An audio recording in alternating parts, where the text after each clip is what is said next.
இது மட்டும் ஸ்ட்ரெச்சிங் பண்ண வேண்டாமா? இது மட்டுமா? ஏன் இந்த கையில் என்ன இருக்கு? ஓ, வெரி ஈஸி. வா இங்கே வா. ஓ, இந்த கை ஸ்ட்ரெச் பண்ணணும். Okay. Wait, no. One.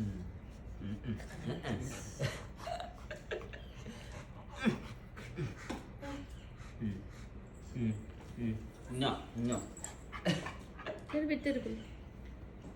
Okay, okay.